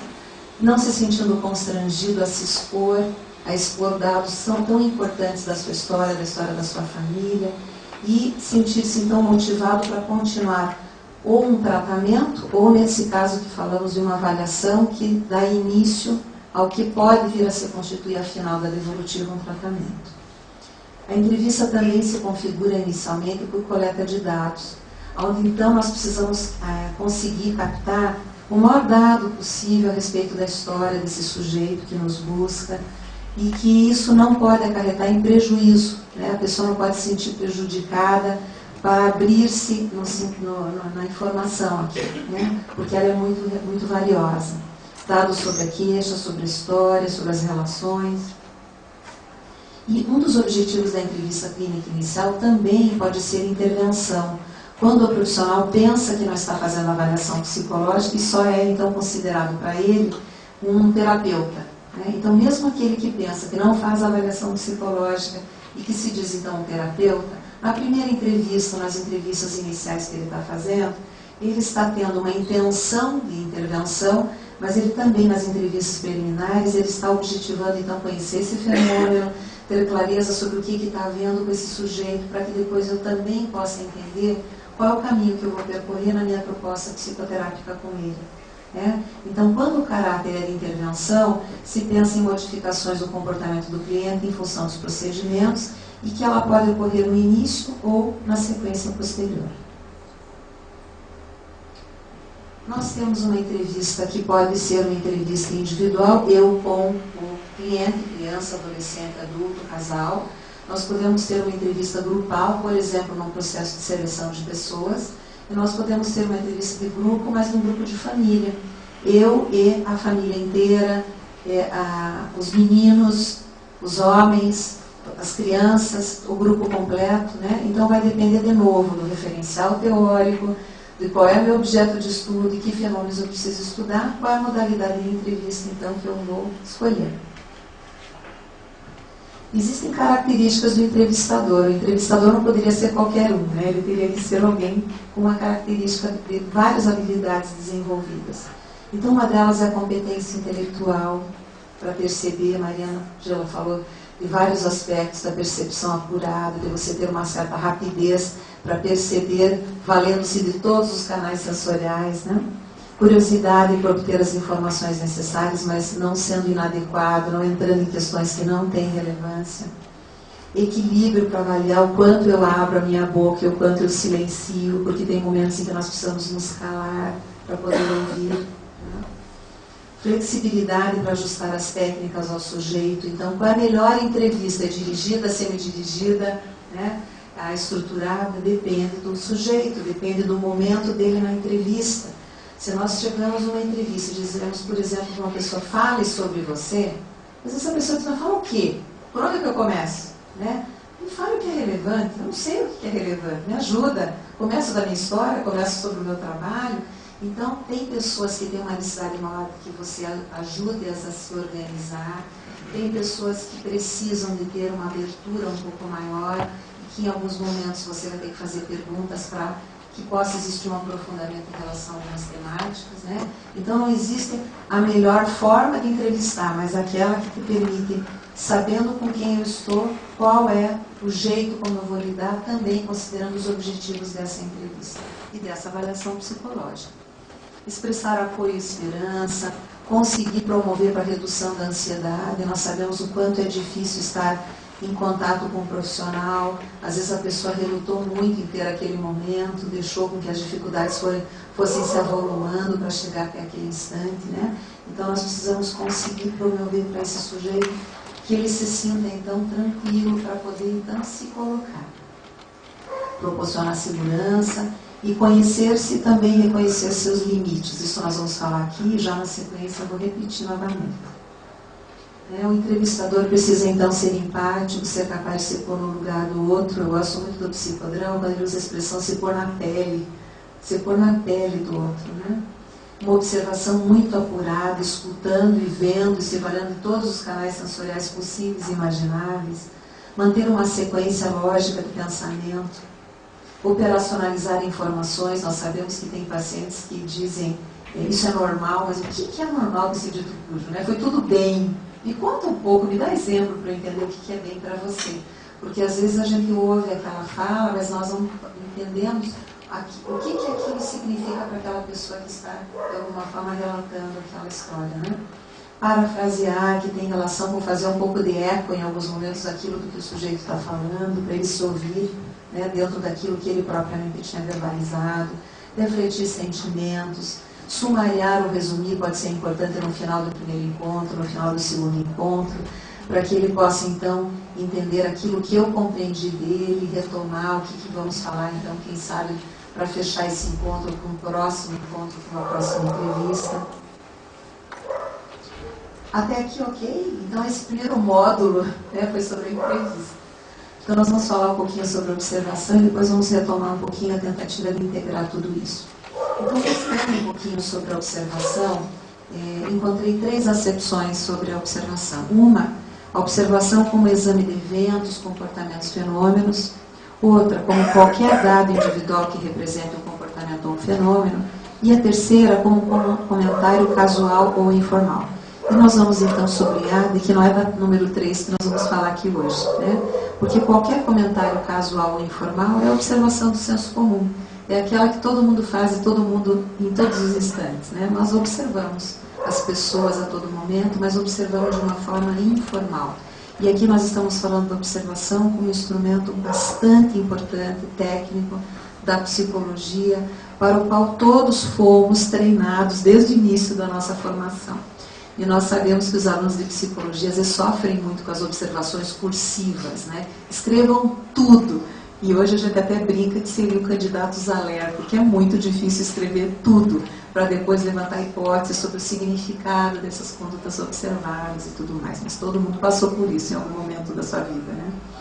Então nós vamos entender a observação de uma forma científica e não como uma observação do senso comum, como uma coleta de dados por meio de uma cuidadosa observação de eventos, valendo-se de procedimentos técnicos para a obtenção de dados precisos.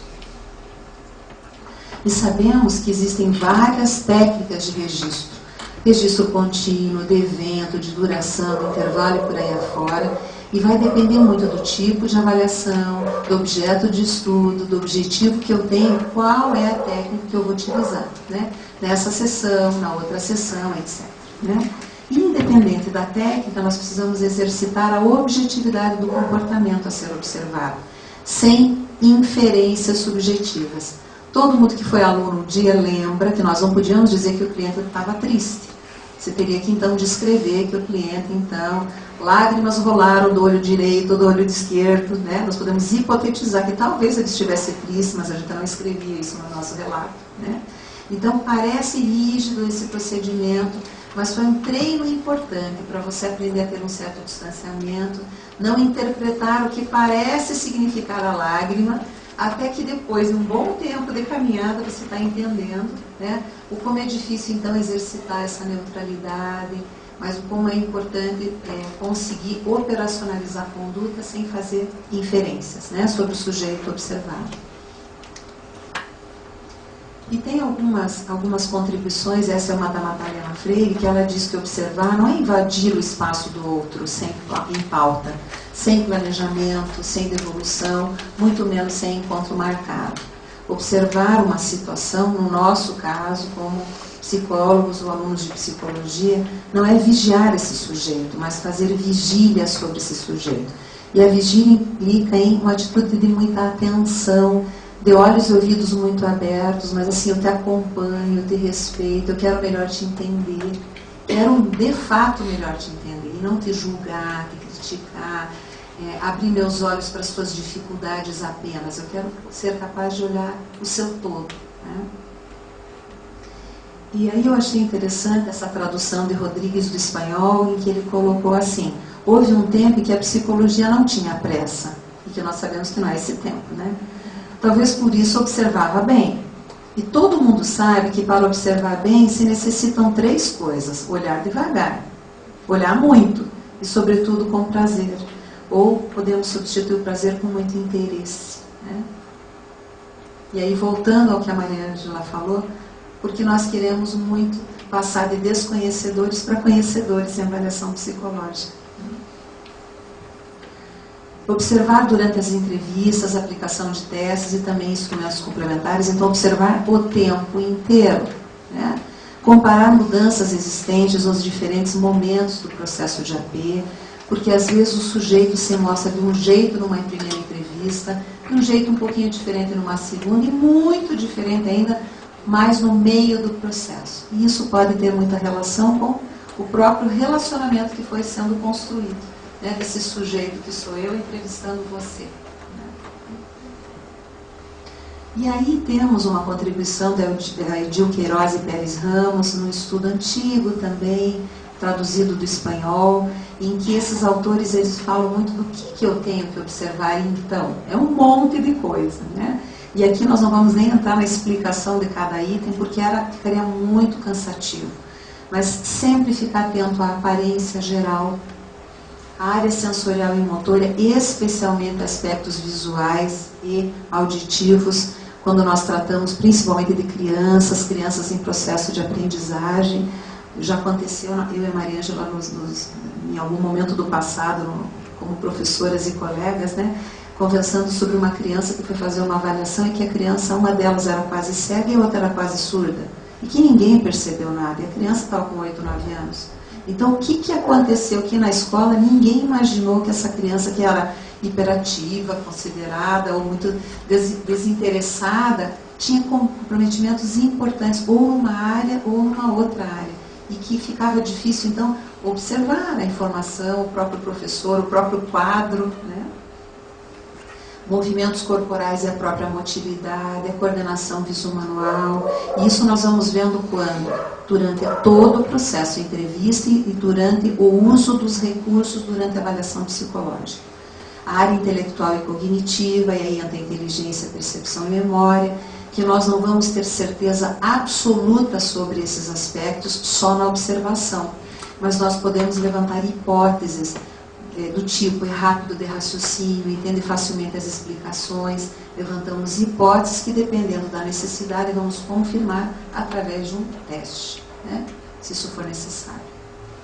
Compreensão, imaginação, como estão os recursos de vocabulário, interesses, ritmos e hábitos de trabalho, de estudo, são alguns aspectos importantes, então, a serem observados no nosso sujeito, que é o nosso objeto de estudo e avaliação.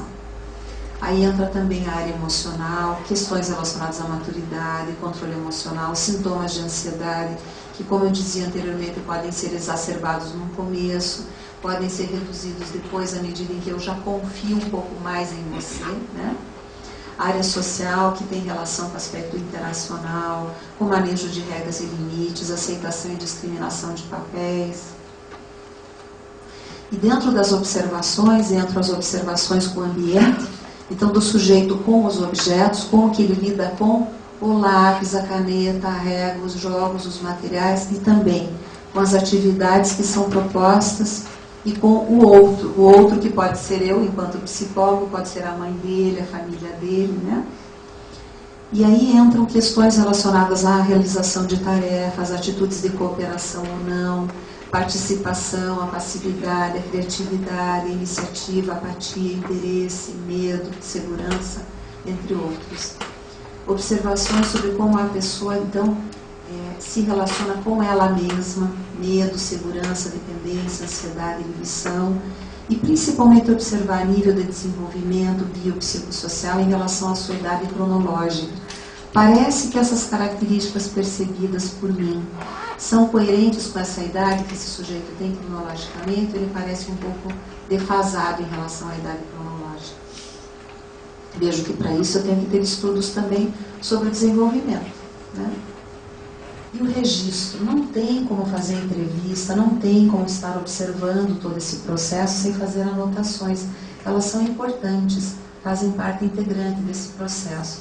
São úteis, então, para reavivar a nossa memória, porque por melhor que você seja, você precisa ter alguns dados que você registra naquele momento, né? Para poder acompanhar, para que você faça uma ponte entre o passado e o presente. Não dá para fazer um segredo, e isso é algo bastante importante numa relação com o sujeito de avaliação psicológica.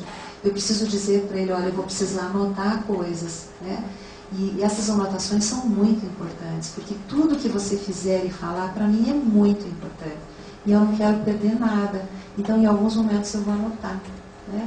E você pode olhar para as minhas anotações. Por isso, eu também tenho que ter cautela sobre o que eu anoto numa folha, né? Porque tem aquele que quer ler e vai puxar o papelzinho ou vai ficar com o olhinho muito comprido e preocupado sobre as suas anotações, apesar de você ter esclarecido da importância delas, né? Então, nós não podemos gerar ansiedade com as nossas anotações e nem uma curiosidade que possa ser prejudicial. Às vezes pode ser necessário gravar, nós temos que avaliar muito se isso precisa mesmo acontecer, né? Para fins de pesquisa pode ser necessário. Quando, porque, como lidar com essa gravação, porque é mais uma situação de que essa informação vai sair desse lugar, né? Através da gravação. Anotar, mas nunca deixar de atentar ao cliente. Então, esse é um aspecto que a gente fala muito, né, Mari, durante as aulas. Tem alunos ou propriamente psicólogos em início de formação que ficam tão atentos ao que eu tenho que escrever que eu já nem olho mais para quem está na minha frente. E o difícil é eu anotar e fazer isso. Eu tenho que anotar e te olhar, né? Não sei como, mas é assim que a gente precisa fazer. Anotar algumas palavras-chave e não perder de vista o sujeito que está à minha frente. Porque às vezes, no relatar algum fato, isso mobiliza uma emoção. Que se eu estou olhando só para o papel, eu não vi um olhinho cheio de lágrima, eu não vi uma mordida de boca, né? Eu não vi uma cabecinha baixa, eu não vi coisas que podem ser muito importantes para que eu esteja atento até para saber o que eu faço na sequência, né? Eu paro de abordar, eu olho, eu peço para que fale como está se sentindo nesse momento. Então, para isso, eu tenho que estar atento. anotando, mas não desfocando desse sujeito que está à minha frente. Tarefa essa difícil, né, gente? Do equilíbrio o tempo inteiro. E aí tem um pensamento extraído de um livro, né, que diz assim: quando encontramos os caminhos adequados para que as crianças, mas aí como nós não estávamos falando só em crianças, né, eu acrescentei aqui as pessoas, se expressem, descobrimos que elas têm informações preciosas a nos revelar. Então a questão é, a Maria já falou do objeto de estudo. Então, se eu estou com uma criança, se eu estou com um adolescente, se eu estou com um adulto de tal idade, que tem tal problemática, como é que eu vou melhor investigar isso? Entrevista, sempre. Qual? Estruturada, semi-estruturada, livre? Atividades relacionadas nós vamos ver os recursos complementares, quais? Testes, quais? Para quê? Né? Então, tudo isso eu tenho que ter clareza, porque se eu souber escolher o caminho certo, aquele ser vai conseguir se revelar para mim. Porque eu escolhi a melhor metodologia para ele se revelar para mim. Né? Então, essa é uma tarefa que é minha, de pensar qual seria a melhor metodologia para melhor investigá-lo, esse que está nesse momento comigo. E aí vem a outra parte, que são os testes, né? Que alguns alunos brigam com os professores na disciplina de avaliação, dizem, ai que droga, eu tenho que usar testes, né? E a gente sempre diz, por favor, escuta tudo até o fim, baixa um pouco a tua resistência, tira a armadura, ou tira a arma de fogo, né? Escuta, seja receptivo para ouvir, porque você pode necessitar sim deles. Hoje você não está querendo saber deles, mas eles podem ser companheiros muito úteis na sua caminhada, né? Não antecipe que você é contra, não antecipe que você nunca vai usar, porque isso é uma atitude muito rígida, né? Então, os testes são instrumentos de avaliação de características psicológicas, são registros de amostras de comportamentos e respostas de indivíduos, de uma população importante que foi estudada, né? E tem vários aspectos que são separados desses testes, nós vamos ver depois: emoção e afeto, cognição e inteligência, motivação, personalidade, atenção, memória, entre outros, e tudo isso é definido segundo padrões de construção de instrumentos. Então, seguiu toda uma metodologia. Não são os testes que a gente encontra na Veja, na Istoé, na Cláudia, no Desfile, na Nova. Isso não são testes, embora eles estejam lá, que teste seu QI, teste a parte emocional, sua vida sexual, né? Mas nós sabemos que isso não são testes, né? Embora em alguns lugares de senso comum se denomine dessa forma, né? Então, os testes psicológicos, eles são separados em objetivos e projetivos. Os objetivos, de alguma forma, são aqueles onde há uma ênfase na objetividade, na padronização dos estímulos e das respostas. As respostas podem ser mais fechadas e elaboradas previamente. E aqui nós colocamos o VISC, Columbia, muitas escalas, o BPR-5, entre outros, né? E nós temos a outra parte, que são os projetivos, em que a ênfase é na abrangência e na riqueza das respostas livres. As respostas são abertas, são construídas pelas pessoas, e aqui podem ser considerados o Rorschach, o Zurcher, a OHTP, né? São instrumentos em que eu tenho estímulo, mas eu vou poder colocar, então, a forma como eu o percebo e as minhas características internas projetadas neles. E vejam, o que o teste avalia? Ele pode, então, avaliar a personalidade, aspectos cognitivos ou a inteligência, e habilidades específicas outras. E eu tenho que usar, veja, depende, então, qual é a tua avaliação psicológica. É uma avaliação de potencial, seleção de pessoas? Eu vou precisar utilizar testes? Eu vou precisar sempre fazer entrevista? Nem sempre vai dar para ser entrevista individual. Às vezes vai ser grupal, às vezes eu posso fazer grupal e individual. Testes para checar que aspectos? Muitas vezes eu preciso checar a inteligência para verificar se aquele sujeito tem uma inteligência pelo menos na média. Às vezes eu vou precisar checar a memória, a atenção, raciocínios específicos que têm relação, nesse caso, com o cargo que eu estou, então, querendo investigar. Que sujeitos desse grupo são mais adequados para aquela função que está sendo investigada, né? Ok? Isso em relação aos testes. Deixa eu voltar um pouquinho aqui. Em relação a essa parte, tudo isso, entrevista, observação, testes e outros recursos. Nunca nós podemos pensar no que eu gosto e no que eu quero, mas qual é o tipo de avaliação psicológica que eu estou para realizar, qual é o sujeito que eu tenho à minha frente, o jeito dele funcionar, os objetivos dessa avaliação e o que eu vou escolher para melhor investigar o fenômeno psicológico desse sujeito, ou desse grupo, ou desse sistema, né? Porque nós podemos tratar de uma investigação no contexto institucional. Tá? E aí vem uma outra parte da nossa fala de hoje, que são os instrumentos complementares. No primeiro momento, a Mariângela inclusive falou que teve um momento, e eu compartilhava com ela desse momento histórico, em que não podia usar quase nada dos testes, né? E que hoje nós podemos usar muitos recursos, e que sempre fica um temor para o psicólogo que trabalha com avaliação psicológica usar os instrumentos considerados complementares, porque eles não têm manual, eles não têm crivo de correção. E aí, socorro, o que eu faço, né? Posso usar? Posso. Mas eu nunca vou poder usar um instrumento complementar, como eu não poderia usar nada sozinho, né? Então, eu posso usar um instrumento complementar desde que eu tenha feito entrevista e observação, desde que eu tenha utilizado algum teste formal, né? O que eu não posso é me posicionar, por exemplo, em relação a um cargo, né, aprovado ou não aprovado, usando então uma entrevista e um instrumento complementar, ou vários instrumentos complementares, né? Porque como é que eu vou respaldar o meu posicionamento, né? O instrumento complementar é de uma riqueza, mas como o nome está dizendo, como um complemento do processo, né? Então aí nós colocamos a colagem, super joia, né? No atendimento a crianças, adolescentes e adultos, em que você pode dar uma colagem para fazer em casa, você pode dar uma colagem para fazer na consulta. E a colagem pode ser: separe figuras, palavras, desenhos ou frases que representem você. Faça uma colagem de quem é você. Ou faça uma colagem que represente o que você mais gosta, o que você não gosta, o que você tem medo, o que você sonha, o que você espera. E recorte tudo e colhe para mim. Isso pode ser numa folha, num cartaz. A pessoa pode separar cada assunto por uma folha de sulfite e ver.